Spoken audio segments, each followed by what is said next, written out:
हरे कृष्ण कृष्ण कृष्ण जानकीकान्तस्मरणं गोविंदनाम संकीर्तनं सद्गुरु महाराज की कुर्वर्थे त्यक्तराज्यो व्यचरदनुवनं पद्मपद्भ्यां प्रियायाः पाणिस्पर्शाक्षमाभ्यां हृदितपथरुजो यो हरीन्द्रानुजाभ्यां वैरोप्यात्सुर्पणख्या प्रियविरहरुषारोपितभ्रूविजृम्भत्रस्ताब्धिः बद्धसेतुः खलदवदनः कोसलेन्द्रोऽवतान्नः ध्येयं सदा परिभवघ्नमभीष्टदोहं तीर्थास्पदं शिवविरिञ्चिनुतं शरण्यं भृत्यार्तिहं प्रणतपालभवाब्धिपोतं वन्दे महापुरुषते चरणारविन्दम् त्यक्त्वा सुदुस्त्यज सुरेप्सितराज्यलक्ष्मीं धर्मिष्ठ आर्यवचसा यदगादरण्यं मायामृगं दयितयेप्सितमन्वधावत् वन्दे महापुरुषते चरणारविन्दम् जानकीकान्तस्मरणम्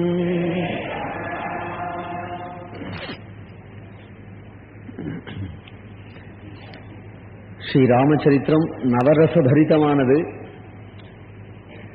அது முக்கியமாக காருண்ய ரசம் பிரதானமாக இருக்கு. அதுவும் இந்த ஆரண்ய காண்டத்தில் ஸ்ரீராமபிரானுடைய காருண்யத்தை தான் கல்லெஞ்சும் உருகும்படியாக இந்த ராமாயணத்தில் இந்த இடத்துல பார்க்க முடிகிறது. பிரவிஷ்யது மகாரண்யம் தண்டகாரண்யம்கும் பொழுதே ஆரண்ய காண்டம் வருதே அப்படின்னு தோன்றது. அயோத்தியா காண்டத்தில் ராஜ்யத்தை தியாகம் பண்ணி வனவாசத்துக்கு பிரபு வரும்பொழுது கூட அந்த காம்பீரியத்தை பார்க்கிறோம். அதை பார்க்கணுங்கிற ஆசை இருக்கு. இங்க சீதாதேவியை பறி கொடுத்து விட்டு ராம சமுத்திரம் கலங்கி இருக்க போறது அப்படிங்கிற காண்டம் இது. இந்த காண்டத்தில் அப்பேற்பட்ட கருண ரசத்தை வச்சிருக்கிறார். ரசங்கள்ல சிறந்த ரசம் சிங்கார ரசம் அப்படின்றதான் கவிகள் சொல்ற வழக்கம். ஆதிகாவியமான ராமாயணமும் அப்படித்தான் அமைஞ்சிருக்கு. சிங்கார ரசம்தான் இதுல பிரதானமானது. அந்த சிங்கார ரசத்தை நாயகனும் நாயகியும் பிரிஞ்சுதான சிங்காரமாக இங்க காட்டுறதுதான் அழகு. விப்ரலம்ப சிங்காரம்னு பெயர் இதற்கு. சம்யோக சிங்காரத்தை காட்டிலும் விப்ரலம்ப சிங்காரம் தான் சுத்தமான பிரேமையையும் ரசத்தையும் பரிஷ்காரம் பண்ணி காட்டுறது. ஆனால் சில பேர் ராமாயணத்தை வீரரச பிரதானமானது அப்படின்னு சொல்லுவார்கள். யுத்தத்தினுடைய விஸ்தாரமாக யுத்தத்தை பல இடங்களில் வர்ணிக்கிறதுனால வீரரசம் பிரதானமானது மகாவீர சரித்திரம் அப்படின்னு. ரொம்ப உருக்கமா இருக்கிறதுனாலே கருண ரச பிரதானமானது அப்படின்னு சொல்லுவார்கள். ஒரு ரசம் பிரதானமா இருக்கும் போது மற்ற ரசம் அதுக்கு அங்கமா இருக்கும். எது பிரதானமான ரசமோ அது அங்கியா இருக்கும். சிங்கார ரசத்தை இங்க அங்கியாக ஆக்கி கருண ரசம் வீரரசம் இதை அங்கமாக ஆக்கியிருக்கார். சரித்திரம் அப்படி அமையறது. சிங்கார ரசம் முக்கியம். கதாநாயகனான ஸ்ரீராமபிரான் கதாநாயகியான சீதையை அடைவதே லட்சியமாக கொண்டு சீதை எங்கே சீதை எங்கேன்னு கதறி நின்றிருந்த கருண ரசமானது சீதையை உத்தேசிச்சு அதே போல அந்த கருண ரசத்தோட அழிஞ்சுடாதபடி மகாவீரனாயிருந்து ராவணவத பரியந்தமான அப்பேற்பட்ட ஆச்சரியமான காரியத்தை பண்ணது ஒரு சீதைக்காக. அப்படிங்கும் பொழுது அந்த நாயகியான சீதையை எப்படி மதிக்கிறான் இந்த நாயகன் அப்படிங்கிறது தெரியும்.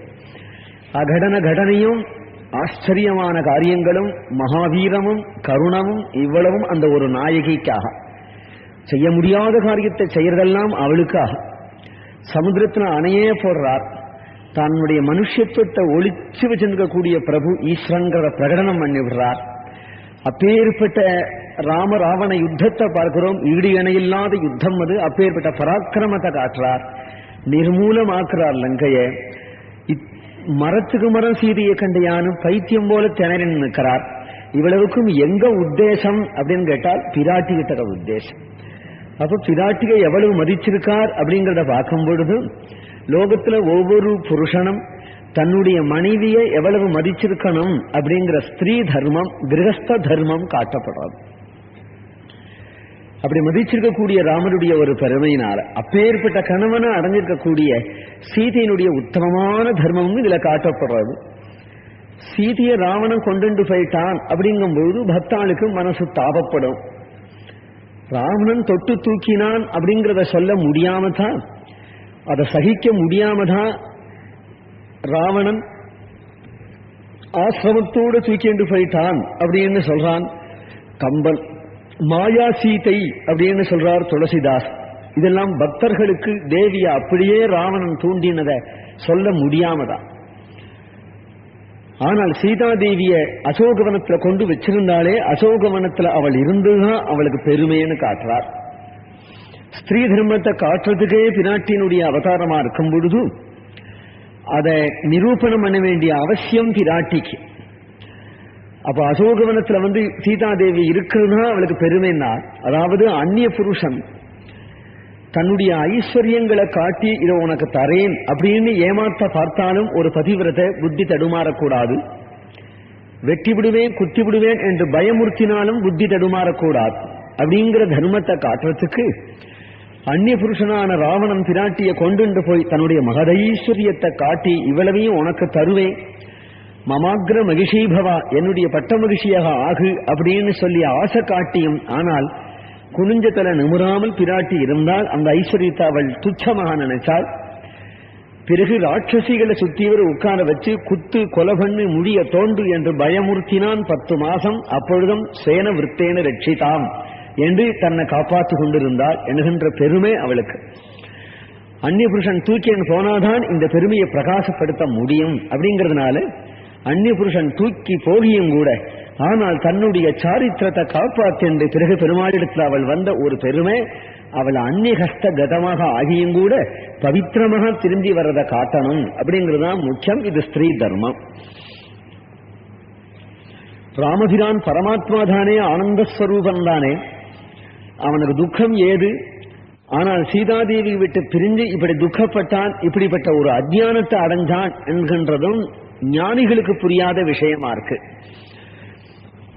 பக்தர்களாவது இதை ஓரளவுக்கு புரிஞ்சுடுவா, ஞானிகள் இதை நிரூபிக்க முடியாது. ஞானியோ ராமன பரபிரம்மன்னு சொல்லிவிட்டா, பரபிரம்மத்துக்கு எந்த விதமான துக்கங்களும் சொல்ல முடியாது. அதனால சீதையை விட்டு பிரிஞ்சு தவிச்சு கொண்டு துக்கப்பட்டாருங்கிறது அஜ்ஞானம்ங்கிறதுன்னு சொல்ல முடியாது. சீதை எங்க இருக்கான்னு தெரியாம நின்னாருங்கிறது அஜ்ஞானம் தானே, அஜ்ஞானம்னு சொல்ல முடியாது சுத்த பிரம்மத்துக்கு.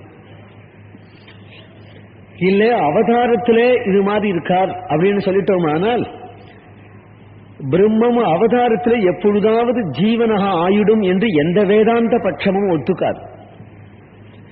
பிரம்மம் ஜீவனாகும் அவதாரத்துல, பிரம்மம் பிரம்மம் தான், அவதாரம் பண்ணினா கூட பிரம்மம் தான் என்று பகவான் தானே கீதையில சொல்றான். அதோபி சன்னு அவ்வியாத்மா பூதானாம் ஈஸ்வரோபி சன்னு என்று சன்னு போட்டுட்டே போறான்.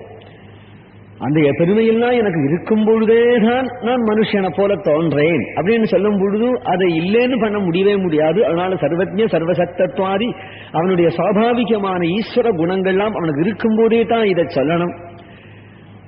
அவனுடைய எந்த ஒரு அவ்வியமான அக்ஷரமான ஸ்வரூபம் உண்டோ அது இருக்கும் போதே தான் இதை சொல்லணும் அப்படின்னு தோணும் பொழுது அதுக்கு ஒரே நிர்வாகம் என்ன அப்படின்னு கேட்டா, நாடகத்தில் ஒருவன் எல்லாம் தெரிஞ்சிருந்தும் கூட தெரியாதது மாதிரி நடிக்கிறானே அது போலத்தான் அப்படிங்கறதான் இதுக்கு பதில் வேதாந்த ரீதியாக. ரட்சோதமேன மிருகவத்விபினே சமக்ஷம் வைதேக ராஜதுகிதர்யபயாபிதாயாம் பிராத்ராவனே கிருபணவத் பிரியயா வியுக்தகாகா ஸ்திரீ சங்கினாம் கதிமிதி பிரதயம் சச்சாரே என்று ஸ்ரீ சுகர் சொல்றார்.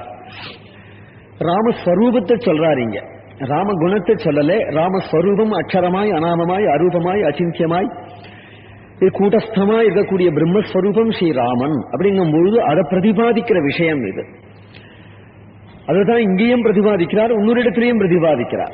அதனால சீதாகிருதானி வியசனானி ஈஸ்வரஸ்யன்னு இன்னொரு இடத்துல பஞ்சமஸ்கந்தத்துல சீதா விஷயமான துக்கம் லட்சுமண பரித்தியாகம் முதலீதான துக்கங்கள்லாம் ஸ்ரீராமருக்கு யதார்த்தமாக கிடையாது அப்படின்னு தான் சொல்லுவர்.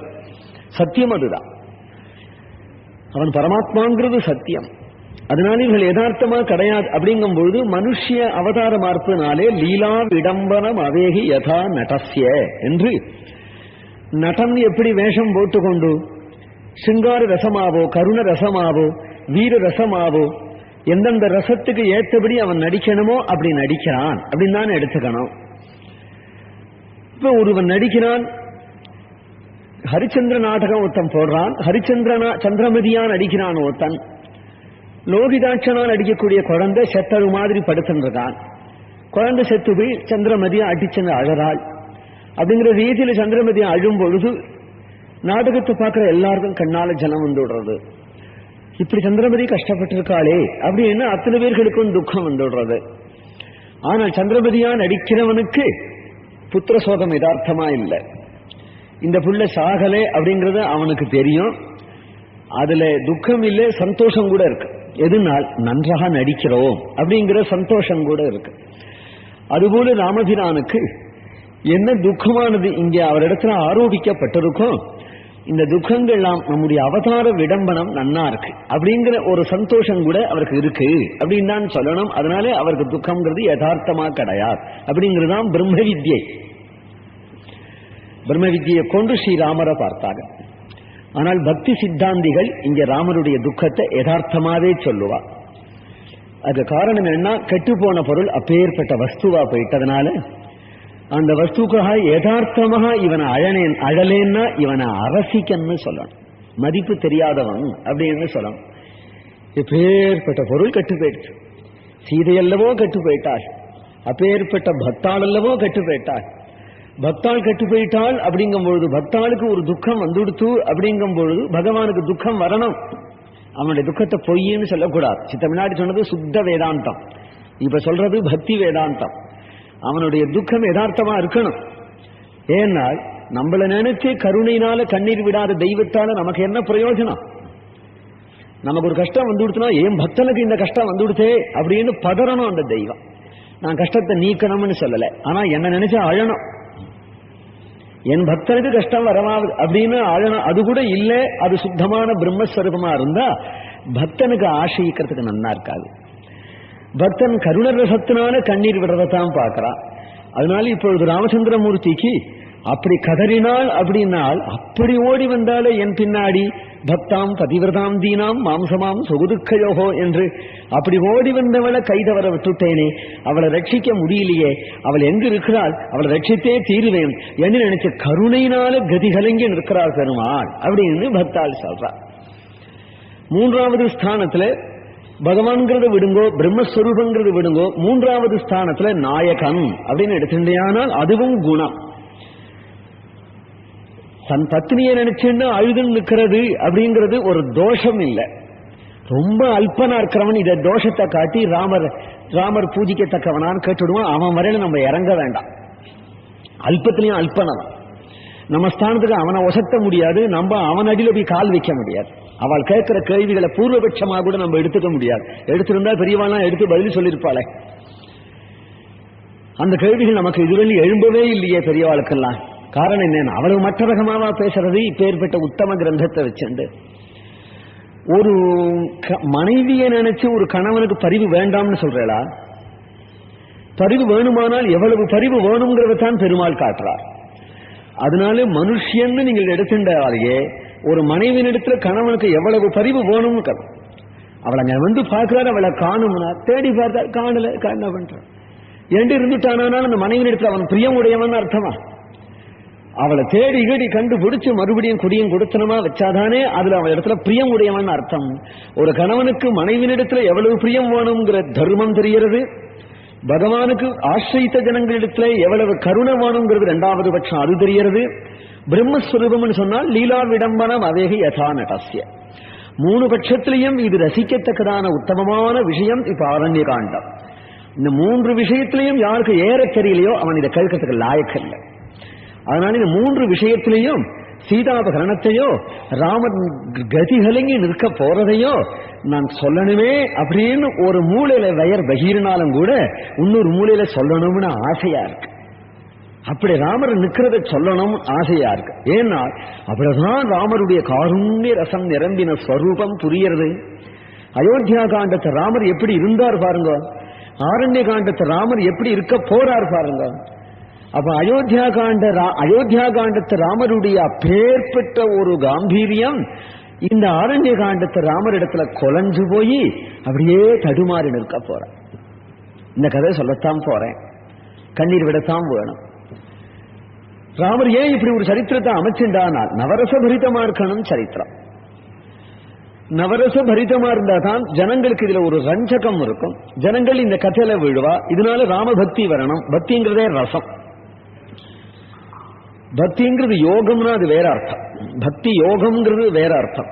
பக்தி ரசம் அப்படின்னு சொன்னால் எல்லாரும் எப்படி நாடகங்கள் பார்க்கிறாளோ, எல்லாரும் எப்படி நாவல் படிக்கிறாளோ, எல்லாரும் எப்படி மனசை ரஞ்சகப்படுத்திக்கிறாளோ அதை பரமாத்மா பார்க்கிறான். நான் யாருக்கும் எட்டாதவன் நாமரூபரகிதன் பரபிரமம் எங்கேயோ இருக்கிறவன் அப்படின்னா என் வரையிலும் இவா ஏறி வர முடியல. என் வரையிலும் இவா எப்ப ஏறி வர முடியலையோ அவன் வரையிலும் நான் இறங்க முடியும். நான் இறங்கி அவளுக்கு பிடிக்கிறாப்புல நவரசங்கள் உடையதான சரித்திரத்தை நான் பிரகடனம் பண்ணிட்டேன். ஆனால் அப்புறம் எங்கிட்ட இவா சிக்கினுடுறா. அப்புறம் என் கதைகையே படிக்கிறா, என் கதையே கேட்கிறா, என் சரித்திரத்தையே பார்க்கிறா, அதையே நாடகமா போடுறா, அதையே பார்க்கிறா. யாருக்கும் புரியாத நிலையில நான் இருக்கக்கூடிய ஒரு தத்துவமாக இருக்கிறத காட்டிலும் புரியும்படியா இருக்கணும் அப்படின்னு சொன்னால் பகவான் ஒரு சம்சாரிய போல சாம்சாரிகமான குணங்கள் எல்லாத்தையும் தன்னிடத்துல ஆரோபிச்சு கொண்டு நம்மிடத்துல வந்து இறங்குறான் அப்படிங்கிறதான அவதாரம் ஆகில் சரித்திரமும் அப்படி இருக்கணும்னு அவன் ஆசைப்பட்டு அமைச்சிருப்பான். ஆனில் அவனுடைய முக்கிய பிரயோஜனம் என்ன அப்படின்னு கேட்டால் ஜனங்களுடைய சித்தத்தை ரஞ்சனம் பண்றதுதான், ஆகர்ஷணம் பண்றதுதான் அப்படின்னு சொன்னா இதுல ரசகி சிங்கார காருண்யன், சிங்காரம் காருண்யம் முதலிய ரசங்கள் இப்போ இருக்கு.